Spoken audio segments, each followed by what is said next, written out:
Entonces, cualquier problema me comenta. Vamos a comenzar.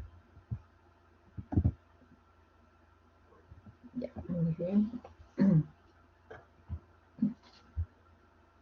Entonces, el día de hoy vamos a hablar sobre enfermedades del esófago. Ya desde el ciclo pasado se ha juntado algunos temas en enfermedades del esófago. Van a ver que posteriormente van a hablar de esofagitis erosiva, pero no van a hablar de ninguna otra enfermedad del esófago. Así que he tratado de colocarle las enfermedades más frecuentes, las que ustedes más o menos van a ver en su carrera, ¿no? Los que no van a ser especialistas, ¿no? Son las enfermedades que ustedes pueden evaluar. Así que vamos a ver un ligero resumen sobre anatomía del esófago. El esófago comienza a nivel del cervical 6 hasta T11. Nosotros, por ejemplo, cuando hacemos una endoscopía, mucho nos basamos en la arcada dentaria superior. Por eso que acá ustedes en el gráfico que pueden ver aquí, vamos a ver, en el gráfico nosotros ponemos, ¿no?, distancia entre los incisivos, desde la arcada dentaria superior, y vamos a ver que desde la arcada dentaria superior hasta el hiato diafragmático más o menos son 40 centímetros, ¿no? Esto es útil para nosotros cuando realizamos endoscopía. Pero obviamente el esófago no mide 40 centímetros, ¿no? Mide mucho menos, entre 18 a 26 centímetros, de acuerdo a la estatura del paciente, el peso, estatura del paciente. ¿Qué es importante en la anatomía del esófago? Tener en cuenta algunos puntos anatómicos, como el esfínter esofágico superior, que vemos acá. El esófago, ustedes saben que está posterior a la tráquea, ¿no? Pegado a la columna está el esófago, ¿no? En la parte posterior. Vemos el esófago cervical, que más o menos se extiende hasta el manubrio esternal, ¿no? Para más o menos nosotros ayudar a ver en el espacio, ¿no? Hasta el manubrio esternal nosotros, y por encima del manubrio esternal unos 3-4 centímetros en nuestro esófago cervical. Ya por debajo del manubrio esternal está el esófago torácico, que es la parte más grande, hasta aproximadamente el hiato diafragmático, la unión esófago-gástrica, y el esófago abdominal sí es bien pequeño, ¿no? Vemos acá el cardiac, por ejemplo, solamente son unos 2 centímetros nada más de esófago abdominal. Que es importante también tener en cuenta que el esófago es un tubo, ¿no?, músculo membranoso, el cual va a estar colapsado cuando nosotros no comemos. Pero cuando nosotros ingerimos el bolo alimentario, más o menos el diámetro que se extiende es de unos 2 a 3 centímetros. ¿Ya? Más o menos ese es el diámetro, de 2 hasta 3 centímetros cuando nosotros ingerimos el bolo alimentario. Y va a haber algunas compresiones. Por ejemplo, a nivel a 23 centímetros más o menos de la arcada dentaria superior, vamos a ver la compresión de la aurícula, diré, de la aorta, a los 23-25 centímetros la compresión de la aorta. Luego de ello también vamos a ver una ligera compresión del bronquio izquierdo, y en algunos pacientes con cardiomegalia también la aurícula izquierda puede comprimir, ¿no? Y vemos el latido, ¿no? Pero la aorta se vendría a ser el punto anatómico bastante importante entre los 23 y 25 centímetros de la arcada dentaria superior. Vamos a ver un latido cuando entremos en la endoscopía, y ese es el latido de la aorta. El esfínter esofágico superior, que está conformado por, esto es una pregunta inclusive de residentado, ¿no?, por el músculo constrictor inferior de la faringe y por el músculo cricofaringeo. Ese es el esfínter esofágico superior, que mide entre 2 a 3 centímetros. El esfínter esofágico inferior no es una estructura anatómica en sí, es una estructura más que todo funcional. ¿Y por qué está conformado? Usualmente por un engrosamiento asimétrico de la musculatura circular interna. Y ahorita vamos a ver por qué capas está compuesto el esófago. Y la musculatura circular interna se engruesa, y eso forma el esfínter esofágico inferior. Por ende, no es un sitio anatómico, no propiamente dicho, un pequeño engrosamiento asimétrico que más que todo es funcional. Acá vemos la unión escamocolumnar, más o menos a este nivel está ese engrosamiento de las fibras de la musculatura circular interna, y la longitud es de 3 a 4 centímetros aproximadamente. Entonces ya hemos visto la anatomía: un esófago superior, una zona de transición media, un esófago inferior, que es importante que el esófago superior vamos a tener musculatura estriada, mientras que en el esófago inferior musculatura lisa. Eso es bastante importante, musculatura estriada en la parte superior y musculatura lisa en la parte inferior. Si nosotros hacemos un corte a nivel del esfínter esofágico inferior, vamos a ver Aquí está el engrosamiento que les decía simétrico, ¿no? Del esfínter esofágico inferior, un engrosamiento simétrico de estas fibras circulares. Y aquí está la unión esófago-gástrica, ¿no? A veces también hay algunas preguntas sobre ello, ¿no? ¿Quiénes conforman la unión esófago-gástrica? El esfínter esofágico inferior, el diafragma y el cardias proximal, ¿no? Que vienen a ser estos pliegues, los pliegues superiores del estómago, estos tres conforman la unión esófago-gástrica. Y si nosotros hacemos un corte a nivel de la pared del esófago, vamos a ver que tenemos acá algunas capas, ¿no? Esta es la luz, la mucosa, la submucosa, el plexo submucoso vemos acá, la muscular propia que está conformada por el músculo liso, el músculo circular interno y el músculo longitudinal externo, que se conoce como el cile, ¿no? Mismo término, circular interno y longitudinal externo. Y entre estos dos músculos está el plexo mientérico de Auerbach, que es bien importante en una enfermedad que vamos a ver más adelante. Y luego tenemos la adventicia y el plexo esofágico de la adventicia. Importante es que el esófago no tiene serosa, y como no tiene serosa, lamentablemente cuando hay una neoplasia va a extenderse rápidamente por esta ausencia de serosa. Lamentablemente, cuando el cáncer esofágico da síntomas es porque el cáncer ya está avanzado. La inervación, tanto por la parte simpática como parasimpática, pero lo más importante en forma cuantitativa es la inervación parasimpática dado por el nervio vago. Y eso es para todo en realidad, no solo para el esófago, ¿no? El nervio vago es muy importante, tienen, sus fibras pueden salir de dos núcleos, el núcleo motor dorsal del vago y el núcleo ambiguo. En este caso, el núcleo motor dorsal del vago salen fibras del nervio vago para la musculatura lisa, mientras que del núcleo ambiguo, es lo más oscurito, salen fibras para la musculatura estriada. Vamos a ver nosotros centrarnos más en la musculatura lisa. ¿Por qué? Porque vamos a ver que este nervio vago que salen sus fibras del núcleo motor dorsal van a liberar acetilcolina y van a estimular a estas neuronas, tanto excitatorias como inhibitorias, porque tenemos neuronas excitatorias e inhibitorias. Entonces, la acetilcolina las estimula a las dos, de esa manera hay un cierto equilibrio, ¿no? Esta es una excitatoria que va a liberar acetilcolina, mientras esta es una inhibitoria que va a liberar óxido nítrico y péptido intestinal vasoactivo. Inhibe a la fibra muscular lisa, de esta manera se crea un equilibrio, ¿ya? Entonces, muy importante la inervación parasimpática. En cuanto a la irrigación y drenaje, es por segmentos, es bastante complicado, pero tenemos que saber que son tres segmentos, ¿no? El superior, el medio y inferior. El superior está dado por la arteria tiroidea inferior, el medio por las arterias esofágicas medias intercostales, y el drenaje inferior por la rama esofágica de la gástrica izquierda y las arterias esofágicas inferiores. El drenaje venoso, ¿dónde desemboca la parte superior? En la vena cava superior, el medio en la vena ácigos y el inferior en la vena porta. Acá un poco más sencillo, pero tienen que saber que todo en realidad de la parte, podría decir todo parte de la aorta, ¿no? La tiroidea inferior, como vemos acá, es una rama de la subclavia, las arterias esofágicas medias, intercostal, todo esto es esófago medio, y ya la parte inferior más que todo está irrigada por las esofágicas inferiores y ya por la arteria gástrica izquierda que asciende, ¿no? Por una rama esofágica de la arteria gástrica izquierda. El drenaje linfático también es por segmentos, región cervical, región torácica, región abdominal. ¿Por qué es importante el drenaje linfático? Sobre todo en cáncer, porque nos va a dar el pronóstico, la sobrevida del paciente, la cantidad de ganglios que compromete, que está comprometido en una neoplasia. ¿Ya?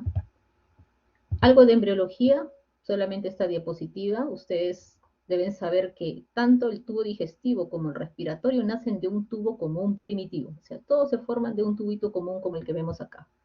Este tubo común. De ahí van a partir los dos sistemas. Acá vemos un brote del pulmón, se forma como un divertículo ventral acá. Y esta es la parte del intestino. Luego de ello, esto más o menos se forma en la cuarta semana, se forma este divertículo ventral. Luego, entre la cuarta y la sexta semana, se forma el tabique, este tabique traqueosofágico, y en la sexta semana ocurre la separación. Entonces son semanas claves, ¿no? A la sexta semana ocurre esa separación entre el intestino y el árbol tráqueo-bronquial. ¿Por qué es importante la sexta semana? porque muchas enfermedades se van a dar ahí, si es que el bebé, o el feto, mejor dicho, ¿no? El feto no existe esa separación, a la sexta semana se van a formar las fístulas traqueosofágicas, las atresias esofágicas muchas veces. Y en la 10ª semana se permeabiliza la luz, ¿ya? Normalmente es un tubito cerrado, se permeabiliza la luz. Cuando se altera esta función de vacuolas en el interior del intestino es donde ocurren las atresias, ¿no? Totalmente obstruido, no hay luz. Entonces es importante solamente estas semanas, ¿no? La 4ª semana el divertículo ventral, que viene a ser el brote pulmonar, entre la 4ª y la 6ª semana el tabique traqueosofágico, y la 6ª semana esa separación del tabique traqueosofágico, esa separación, ¿no? Entre intestino y aparato respiratorio. Algunas anomalías, la más frecuente es la atresia esofágica y fístulas traqueosofágicas. Y la que está acá encerrada en círculo es la más frecuente, aquella en la cual tenemos esta atresia esofágica, es decir, se cierra, no hay continuidad, pero en la parte inferior hay una fístula. Esta es la más frecuente. Esa es una pregunta de residencia también. ¿Cuál es la alteración, cuál es la fístula traqueosofágica congénita más frecuente, ¿no? Entonces ustedes tienen que poner que es la que tiene una fístula en la parte distal y un lumen ciego en la parte proximal, ¿no? Lumen ciego, parte proximal, y una fístula en la parte distal. El diagnóstico por una radiografía de tórax, simple o con contraste, vamos a ver, el tratamiento es quirúrgico. Acá, por ejemplo, vamos a ver, este es un bebé en la cual se le pone un contraste, y miren, se le pone el yodo y se queda el yodo, no pasa. Es decir, tiene una atresia esofágica. Ahora, ¿tiene fístula o no tiene fístula? Si el paciente no tiene ninguna fístula, no hay aire. En este caso vemos aire. Miren, vemos aire en la cavidad gástrica. Entonces quiere decir que hay una fístula en la parte inferior hacia la tráquea. Por eso es que se llena de aire. Entonces, no hay pasaje al árbol traqueobronquial del contraste, porque si no, también podría ser el otro tipo, ¿no? Que vemos que no completa el contraste al esófago, pero se va al árbol traqueobronquial, pero acá no se va al árbol, no pinta el árbol traqueobronquial, pero sí hay aire en la parte inferior. ¿Ya? Entonces, una atresia esofágica con fístula distal, diagnosticada por una radiografía contrastada. Anomalías vasculares, esa también es relativamente frecuente, se presenta entre 2 a 3% de la población y es una arteria lusoria, es decir, es una disfagia lusoria se le llama. Es una arteria subclavia derecha aberrante y que comprime el esófago y provoca disfagia, inclusive desde la niñez, pero a veces los tejidos son tan laxos de niño que es tolerable, pero ya de adulto tiene un poco más de dificultad. Y acá se ve en esta radiografía contrastada. Esta es la arteria lusoria que comprime la parte superior del esófago y el paciente tiene cierta dificultad. ¿Cuál es el tratamiento en este caso? Mejorar los hábitos alimentarios. ¿Por qué? Porque toda cirugía tiene sus complicaciones, ¿no? O mejor dicho, tiene una probabilidad también de eventos adversos. Entonces, solamente va a cirugía el paciente que no tolera, que a pesar de los hábitos alimentarios de la mejor, es decir, por ejemplo, una dieta fraccionada, de a pocos, ¿no? Durante el día, masticar bien la comida, se le explica, ¿no? Cómo tiene que hacer, y si a pesar de eso sigue con la disfagia, tendría que ser ya el tratamiento quirúrgico. Otras anomalías, los anillos esofágicos, relativamente frecuentes, los vemos bastante en el hospital. Casi siempre estos están asociados a una hernia hiatal. Se postula inclusive que la causa podría ser, ¿no?, una hernia hiatal. Acá vemos, por ejemplo, un anillito, ¿no? También con una radiografía con contraste, vemos el anillo. Acá se ve el anillo. Eso se trata con dilatadores, ¿no? Se pone un balón y se rompe este anillo. O se pone unos dilatadores como bujía, que son larguitos, como una gomita, y poco a poco se va poniendo uno de menor tamaño y hasta uno de mayor tamaño, ¿no? Y va rompiendo este anillo. Los anillos son totalmente concéntricos, ¿ya? Si produce síntomas hay que dilatarlo. A veces son hallazgos, ¿no? El paciente se hace una endoscopía por otras cosas y le encontramos el anillo, pero el paciente nunca ha tenido disfagia, nunca ha tenido dificultad para comer, así que no se trata, solamente se trata si son sintomáticos y el tratamiento es dilatación endoscópica. Los más frecuentes son los anillos de Chasky, los anillos mucosos de Chasky, esos son los más frecuentes. Las membranas son diferentes porque las membranas, por ejemplo, pueden ser una o más membranas que se forman sobre todo en la parte superior, a diferencia del anillo que está en la parte inferior. Estas membranas no comprometen toda la luz, sino son en semiluna, como se ve aquí, ¿no? Es una membrana en semiluna. son frecuentes en el esófago cervical y el tratamiento también es dilatación cuando da síntomas. Y estas membranas están asociadas a una enfermedad que es bastante importante que ustedes la sepan, y vamos a ver qué es esta, ¿no? El síndrome de Plummer-Vinson, ¿no? Pacientes con membrana esofágica superior, con anemia ferropénica, con glositis, inflamación de lengua, coiloniquia, estas uñas cóncavas en cuchara, ¿no? Que muchas veces todo esto se debe a una anemia ferropénica, ¿no? Se dilata al paciente porque tiene disfagia, se trata la anemia ferropénica y ya no vuelve a aparecer la membrana.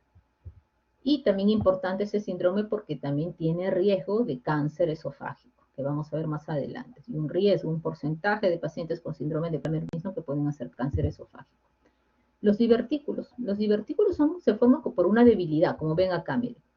Acá ven, ¿no? El constrictor inferior de la faringe, el cricofaringio, y entre el constrictor inferior y el cricofaringio sale, ¿no? El esófago, una debilidad de la musculatura y sale el divertículo. Acá lo vemos en la radiografía, el saquito, ¿no?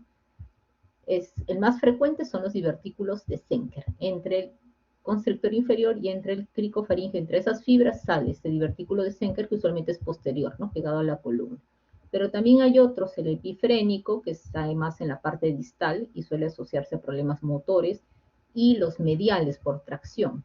Estos mediales por tracción, sobre todo en los pacientes con tuberculosis. O sea, hay un proceso inflamatorio y cicatricial del pulmón que a veces retrae al esófago, como está contiguo, está pegado al esófago, lo retrae y se forman estos divertículos en la parte media en pacientes con secuela de tuberculosis, ¿no? Esos divertículos por tracción. Entonces, hasta aquí hemos visto todo lo que es anomalías congénitas. Vamos a ver trastornos motores. En este caso, solo vamos a ver acalasia, que es el trastorno motor más frecuente que ustedes tienen que tener en mente, tienen que tener siempre como concepto.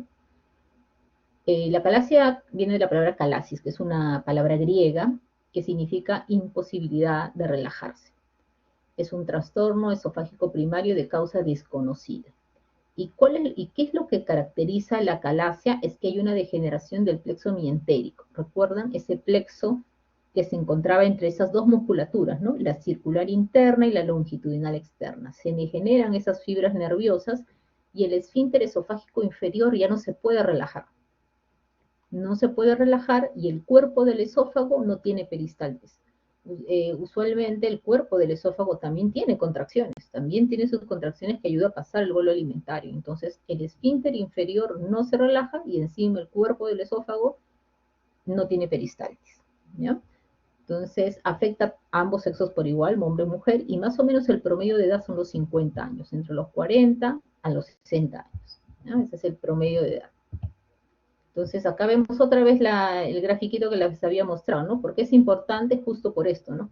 Porque el músculo tiene imposibilidad de relajarse, ¿por qué? Porque hay ausencia de este tipo de neuronas, de las inhibitorias. Entonces no hay quien haga inhibición y el esfínter esofágico inferior está en constante contracción, no se relaja. Por eso es la calasia, ¿no? Acá está el problema, en la fibra muscular lisa, ¿no? En esas fibras vagales que vienen del núcleo motor dorsal del vago. Acá, por ejemplo, se ve, ¿no? Es un paciente normal, tenemos esta fibra vagal preganglionar, y acá tenemos nuestra fibra postganglionar. Estimulamos con colecistoquinina tanto a la fibra postganglionar como a nuestro músculo. ¿Y qué es lo que pasa? Esta inhibitoria va a ejercer su acción, esto lo va a estimular y va a haber un equilibrio. Pero ¿qué pasa en el paciente con acalasia? Estas fibras postganglionares inhibitorias se pierden, se degeneran, desaparecen por A o B razones y no hay quien produzca la inhibición, ¿no? Entonces se estimula constantemente la fibra muscular lisa y no se relaja, es el esfínter. Entonces, la fisiopatología, ¿qué es lo que pasa normalmente cuando nosotros comemos? Ese bolo alimentario es movilizado por contracciones. Si nosotros no tenemos contracciones, vamos a sentir como una sensación de atoro, una sensación de un cuerpo extraño que está en el pecho, y a veces nos ha pasado. Cuando comemos rápido, no masticamos bien, a veces, por ejemplo, de huevo sancochado, por ejemplo, no lo masticas bien y vas a sentir como una opresión en el pecho, sensación de atoro, porque has comido tanto que tus contracciones, tu peristaltis, no está ejerciendo, no está funcionando, ¿no?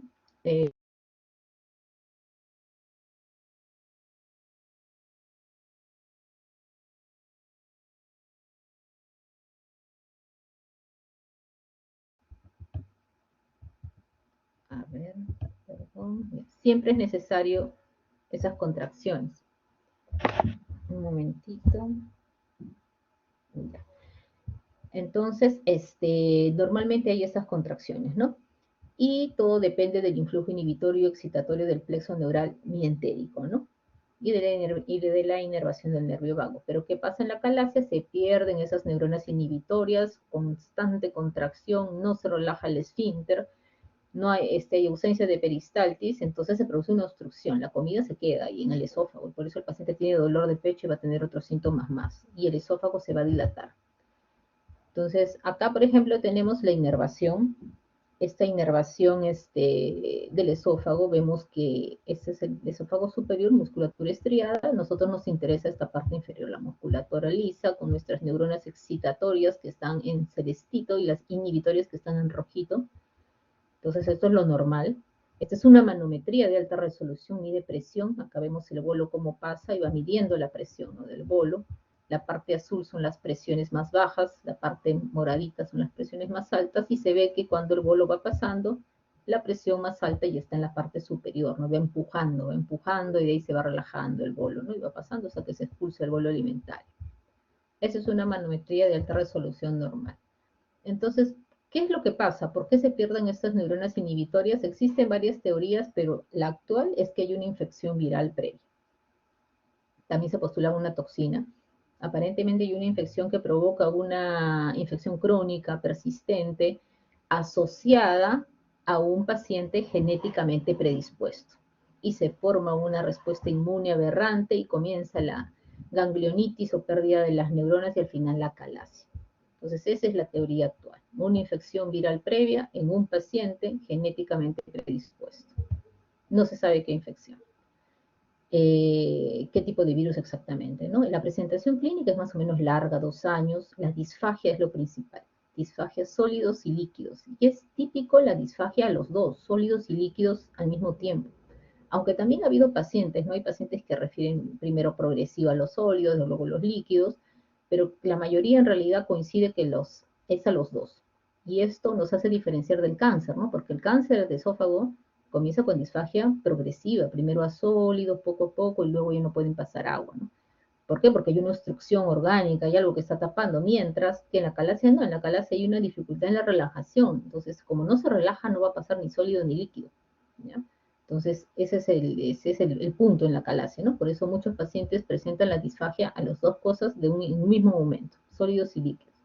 Hay regurgitación porque la comida se queda en el esófago, no pasa y la comida se regresa, el paciente pierde peso, le duele el pecho, tiene pirosis, tos nocturna por la regurgitación. Los síntomas se parecen bastante a un cáncer, entonces es un diagnóstico diferencial de acalasia, es cáncer. Se presenta en promedio a los 50 años, así que como se presenta en promedio a los 50 años, es casi también la misma edad promedio que se presenta el cáncer de esófago. Siempre hay que tener en cuenta eso. ¿Cómo se diagnostica? Vemos radiológicamente, acá vemos un megaesófago, un esófago bien dilatado y que termina en pico de pájaro o punta de lápiz. Este es otro esófago, pero ya con una calasia mucho más severa, que parece ya un colon sigmoides, ¿no? Ya pierde la forma de un tubo. Acá ya se ve como un colon, inclusive angulado. Tengo una paciente que es así exactamente igual como este paciente, tiene un colon, cuando entra el esófago parece un colon todo tortuoso. Este es un esófagograma minutado, es decir, que al minuto, 2 minutos, 5 minutos, y se va midiendo la columna de Vario, cómo va pasando, y se ve la lentitud, ¿no?, de pasar la columna de Vario. Esto es un examen que ayuda a predecir la respuesta al tratamiento, el esófagograma minutado. La endoscopía es muy importante para excluir lesiones neoformativas. O sea, una vez que yo tengo acalasia, tengo una radiografía, posiblemente sí o sí hay que hacer la endoscopía para descartar un cáncer, porque hay las pseudocalasias, que en realidad son, a ver, alguien está, perdón,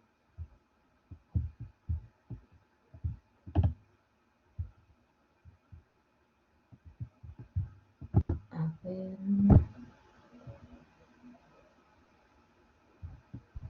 ay, perdón, saqué aquí un mensajito y pensé que ya, bueno. Entonces, es muy importante la endoscopía para descartar un cáncer. de excluir una lesión no formativa. ¿Ya? Vemos que en la endoscopía vamos a encontrar un cuerpo del esófago bien dilatado, y cuando uno llega al cardias, vemos que tiene este signo, vemos el signo de la roseta, vemos como una dificultad para la apertura del cardias, como una pequeña florcita, varios plieguecitos que confluyen, pero que cuando pasa el endoscopio pasa fácilmente, ¿no? Como es solamente disminución en la relajación, el endoscopio puede pasar, a diferencia de un cáncer que es rígido, duro, y no, a veces ni con el endoscopio se puede pasar. La manometría es el gold estándar. La manometría de alta resolución es el gold estándar para el diagnóstico de acalasia.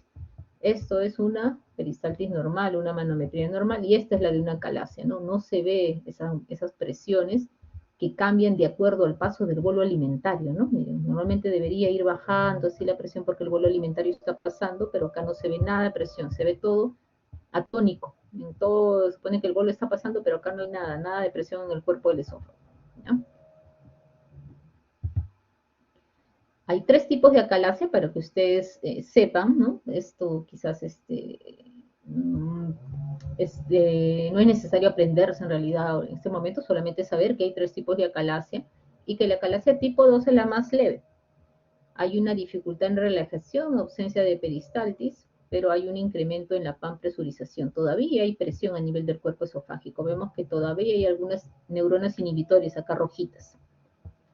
En la acalasia tipo 1 hay una ausencia de relajación, pero ya no hay peristaltis en el cuerpo, ¿no? O sea, ya no hay ninguna neurona inhibitoria, ya se perdió las neuronas inhibitorias y hay una constante, se podría decir, como no hay neuronas inhibitorias, solamente excitatorias, hay una constante presión ahí, por eso es que el cuerpo del esófago se ha incrementado, como ven acá. Ya no hay peristaltis, se han perdido las neuronas inhibitorias. Y en la tipo 3 son contracciones espásticas. Como ven, están tanto las neuronas inhibitorias como excitatorias, pero las contracciones son espásticas y se ve, mira cómo está en la radiografía, ¿no? Esófago en sacacorchos, que le llaman, ¿ya? Entonces, esta es la tipo 3, la más severa, la que tiene más dificultad, difícil respuesta al tratamiento, mientras que la tipo 2 no, la tipo 2 es todavía hay presión, todavía hay algunas neuronas inhibitorias, todavía hay equilibrio, son las que mejor responden al tratamiento, ¿ya? ¿Cuáles son las complicaciones de la acalasia? Es la esofagitis, porque constantemente está el alimento en el esófago y lo está inflamando. Y la aspiración, ¿no? La comida se queda en el esófago, el paciente se echa, se va a dormir y todo se regresa y se puede ir a la parte pulmonar. Y el cáncer de esófago. Es un riesgo para cáncer de esófago la acalasia. ¿Cuál es el tratamiento? Farmacoterapia, que lamentablemente no es buena la respuesta a la farmacoterapia. La toxina botulínica quizás a la primera inyección va a mejorar, pero luego de ello no se va a ver respuesta. ¿Qué es lo que se hace actualmente? Las dilataciones. Y acá vemos, ¿no? Cómo se pasa una guía y cómo se pasa un balón que se infla. Un baloncito que se pasa a través de la guía, baloncito que viene obviamente sin insuflar, ¿no? Totalmente planito pegado ahí a la guía, y ya cuando está acá, por medio de un dispositivo que lo tenemos afuera, lo comenzamos a insuflar, ¿no? Y lo insuflamos, se rompe esa musculatura que está ahí y ya el paciente puede comer. ¿Qué otra alternativa tenemos actualmente? El POEN. El POEN se podría decir que tiene mejor respuesta a la dilatación porque el paciente puede pasar muchos años sin síntomas.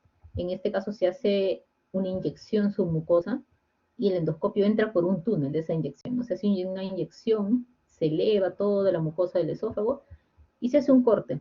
Y el endoscopio va como horadando, ¿no? Entrando hasta llegar al esfínter esofágico inferior y hacer un corte circular interno. Y de esta manera también disminuye los síntomas de acalasia. Pero ¿cuál es el problema? Si se rompe el esfínter, a veces la acalasia se mejora, pero el problema después es el reflujo, ¿no? Porque el contenido del estómago, ya no del esófago, se puede regresar, ¿no? Así que con dilataciones y con miotomía es menos probable que se presente ese reflujo. Mientras que con la miotomía de Heller, que es la opción quirúrgica, sí se presenta más reflujo, ¿ya? Ese es se podría decir el evento adverso del tratamiento de la acalasia, el reflujo posterior, porque como se rompe el esfínter, no hay ya resistencia y todo lo que está en el estómago podría regresar. Acá vemos un paciente preterapia la columna de vario, ¿no? Cómo se mantiene y post-terapia. Al minuto, 2 y 5 minutos, ya la columna de vario, cómo va pasando, ¿no? El contraste. Es una buena respuesta al tratamiento. Entonces, el algoritmo de acalasia, ¿qué hacemos si sospechamos acalasia? Endoscopía. ¿Por qué? Porque hay que descartar malignidad, ¿ya? Luego, una esofagografía o manometría de alta resolución. En realidad, el esofagograma ayuda más que para ver también la severidad, sobre todo porque en la endoscopía no vemos muy bien, no somos muy objetivos en ver el diámetro del cuerpo del esófago, ¿no? El cuerpo del esófago es todo el esófago en sí, ¿no? Mientras que en la radiografía con contraste se puede ver bien, como han visto, la punta del lápiz, ¿no? El diámetro del esófago, y la manometría de alta resolución, que es el gol estándar, ¿no? Entonces, luego de ello hay que ver si el paciente tiene un bajo o alto riesgo quirúrgico, ¿no? Si tiene un alto riesgo quirúrgico, un abuelito, con muchas comorbilidades, cardiópata, qué sé yo, hay que ofrecerle lo menos invasivo, ¿no? Agentes farmacoterápicos o cocina botulínica, pero de verdad nosotros en el hospital no optamos por eso, les hacemos dilataciones. Tienen su riesgo, pero tratamos de ser muy cautelosos con ellos, porque el tratamiento farmacológico lamentablemente con el tiempo es poco el efecto.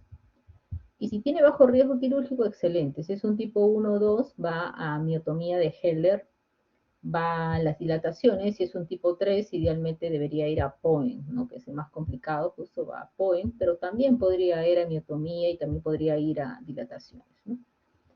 ¿Ya? Entonces ese es el algoritmo del manejo de la falacia. ¿Cuál sería el mejor tratamiento? Hasta el momento se está viendo que el POINT tiene muy buena opción, es una muy buena opción porque no es quirúrgica, es endoscópica y hay muy buenas tasas, hay muy buena efectividad, ¿ya? En el tratamiento de acalasia. Y por último, las neoplasias malignas de esófago, vamos a ver. El cáncer de esófago se divide en tumores epiteliales y los no epiteliales, ¿no? Los epiteliales son los más frecuentes, el carcinoma epidermoide y el adenocarcinoma. Los no epiteliales son los menos frecuentes, linfomas, sarcomas, los cánceres metastásicos, sobre todo los de cáncer metastásico que provienen de un melanoma o del cáncer de mama. Acá vemos que la incidencia se mantiene en el escamoso. Antiguamente el escamoso o mejor dicho, la mayoría de casos de cáncer de tipo escamoso o epidermoide, escamoso es igual que epidermoide, escamoso o epidermoide, ese sucedía más en poblaciones pobres, en países subdesarrollados, y el adenocarcinoma en países ricos. Pero ahora se ha visto que esto ya no es tanto así, que el adenocarcinoma ha aumentado en 500% en los últimos 40 años. Así que aquí en Perú tenemos bastante adenocarcinoma, tanto como escamoso. Tenemos los dos, ¿ya? Vemos que en Perú no está entre las primeras causas de cáncer. Vemos que próstata, mama, estómago, cuello uterino, linfoma no Hodgkin, pulmón, colon, está entre los más frecuentes, ¿no? Si vamos en la parte digestiva, estómago está por encima de todos ellos, ¿no? La distribución, el epidermoide más está en el tercio medio, mientras que el adenocarcinoma en el inferior. Y todo por sus factores de riesgo, porque vamos a ver que el adenocarcinoma usualmente se forma de un epitelio que es una alteración que es la enfermedad de Barrett, ¿no? Que es la metaplasia intestinal. Entonces se presenta en la parte inferior, como ven acá. El tercio inferior es lo más frecuente, ¿ya? El carcinoma epidermoide más en el tercio medio y el adenocarcinoma más en el tercio inferior. El epidermoide más frecuente en varones, sexta década de la vida, por eso es que se parece bastante a la calasia, ¿no? Como decía, a los 50 años en promedio. Estatus socioeconómico bajo se menciona, y la población de mayor riesgo es cinturón del cáncer esofágico del Asia Central, que es un área del Asia donde está Mongolia, que hay mucha, pero mucha incidencia de cáncer epidermoide.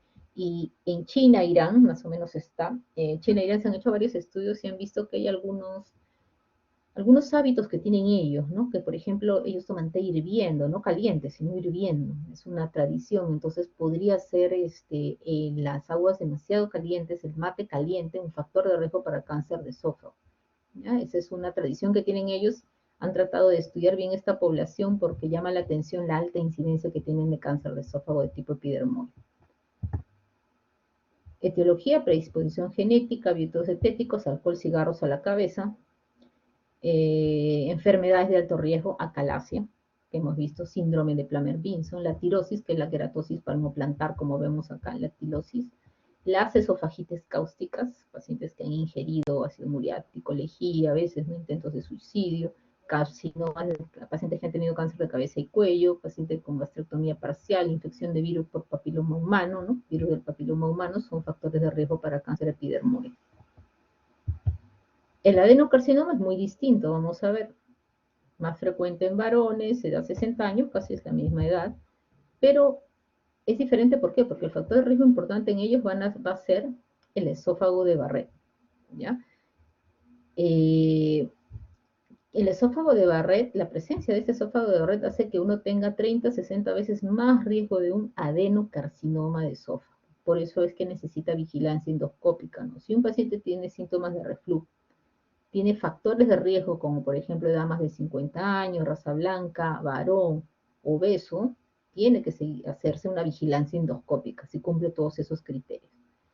O en familiares también en primer grado con esófago de Barrett o familiares que han tenido adenocarcinoma esofágico. Cualquier familiar, ¿no? Cualquiera en su familia que ha tenido un adenocarcinoma esofágico ya nos dice que hay que hacer, que nosotros tenemos que hacernos una vigilancia endoscópica, ¿no? Características, los dos comparten las mismas características, disfagia, dinofagia, pérdida de peso que la comparten todos los cánceres, el dolor torácico. ¿Por qué? Porque hay una tumoración que impide que pase la comida, así que va a haber dolor torácico irradiado a la espalda usualmente. A veces parálisis de cuerdas vocales, que no es lo más frecuente, tos por aspiraciones, hematemesis porque las tumoraciones sangran y a veces, muchas veces el paciente viene por emergencia, ¿no? Por vómitos de sangre. Diagnóstico, endoscopía. Sí o sí, porque necesitamos mirar y tomar biopsias. ¿Ya? Antiguamente la radiografía, en realidad actualmente ya no se usa mucho radiografía. Acá vemos, por ejemplo, que el paciente se ha pintado acá la trama bronquial, ¿no? Los bronquios también se han pintado con contraste, posiblemente hay una fístula, o sea, se veían los tumores tan avanzados que ya estaban fistulizando la parte respiratoria. La estadificación. Y eso se va a ver, ¿no? Cuando hagamos práctica, bueno, ahora hacemos virtual las prácticas, pero es importante, cuando vemos un cáncer, en realidad, ¿cuál es el objetivo de nosotros como médicos? Cuando vemos un cáncer es estadificarlo. Y eso se hace el cansancio, se van a aburrir cuando sean internos, residentes. Todo cáncer hay que estadificarlo. Tomografía, tórax, abdomen, pelvis, su endoscopía con biopsia. Y es necesario aprendernos esto, ¿no? El T1, que es el intramucoso, el T1 intramucoso y el T1 submucoso. El T2 ya es cuando invade músculo. El T3 es cuando ya está invadiendo este tejido perisofágico, ¿ya? O sea, ya comprometió todo el músculo y está invadiendo el tejido perisofágico, la adventicia. Y el T4 es cuando ya invade órganos como la aorta, como la vía respiratoria, ¿ya? ¿Cómo logramos toda esta edificación? Esta edificación, la tomografía, resonancia, tomografía por emisión de positrones también usamos, y la ecoendoscopía. Pero la ecoendoscopía, sobre todo en tumores más localizados, ¿no? Porque vamos a ver que hay tumores que lo podemos sacar por endoscopía, pero tienen que estar intramucosos para poder retirarlos por endoscopía. Entonces, ¿cómo saber si el tumor es intramucoso o ya está invadiendo la submucosa? Ecoendoscopía es la mejor opción en estos tumores pequeños. Si yo entro en la endoscopía y veo un tumor grande, ya no va a haber necesidad de hacer la ecoendoscopía. Ese tumor ya no, ya obviamente ya pasó la mucosa, ¿no? Entonces, esto es lo que tenemos que ver cuando tengamos un paciente no con cáncer, en qué T está, T2, muscular propia, como hemos visto, T3 la adventicia, T4 estructuras adyacentes, el N es la afectación ganglionar, el M, si hay metástasis, y de acuerdo a todo ello vemos los estadios. Al final tenemos que poner en nuestro diagnóstico qué estadio clínico es, ¿no? Es un 0, un 1, un 2, un 3, un 4A o un 4B. Y de acuerdo a este estadio clínico final que vamos a nosotros obtener, vamos a definir el tratamiento, vamos a decidir el tratamiento del paciente de acuerdo a este estadio que vamos a ver acá, ¿ya?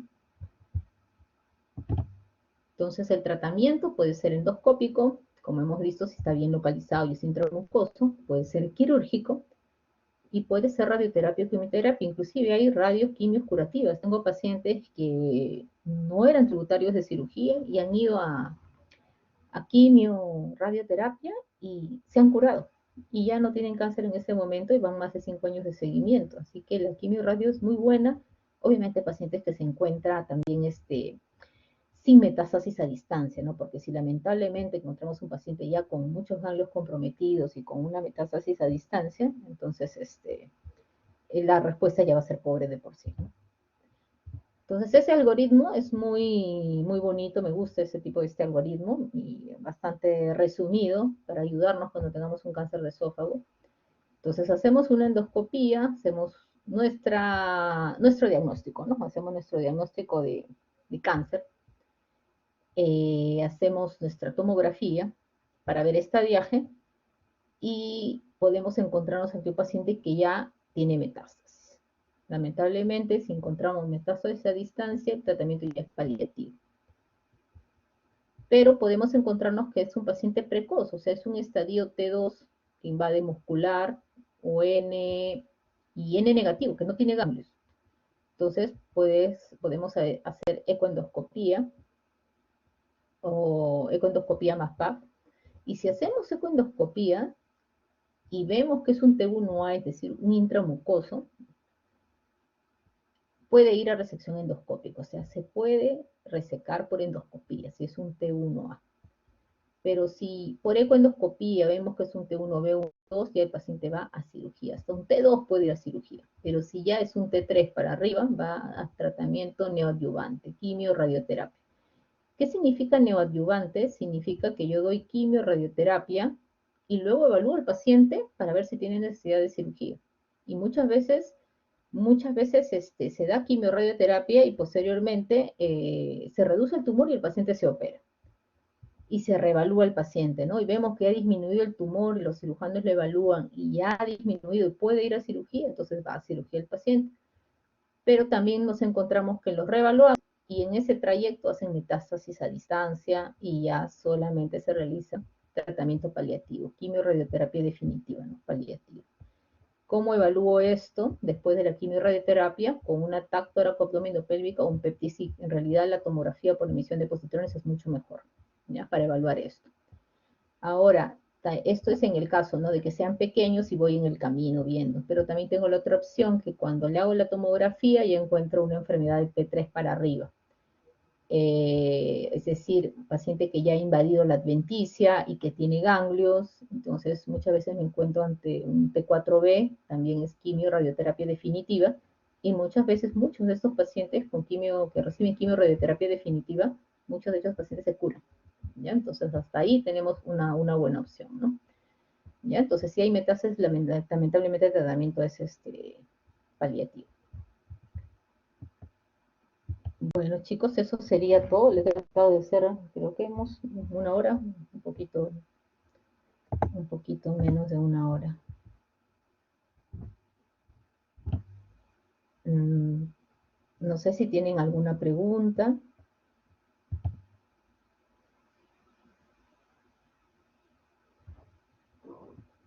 ¿Alguna duda?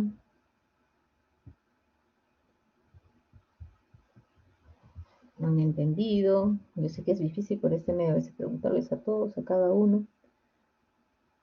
Pero esas son las enfermedades fuera de las esofagitis erosivas que he visto que van a tocarlo en teoría. Es una de las enfermedades más frecuentes.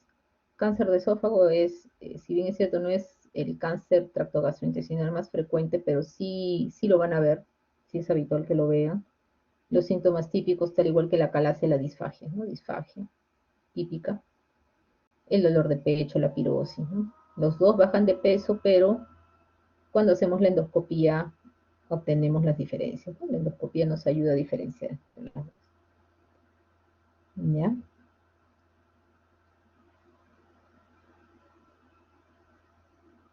Ya, entonces, yo sé que hoy día tienen examen en la noche, como siempre, todos están estudiando a última hora, creo.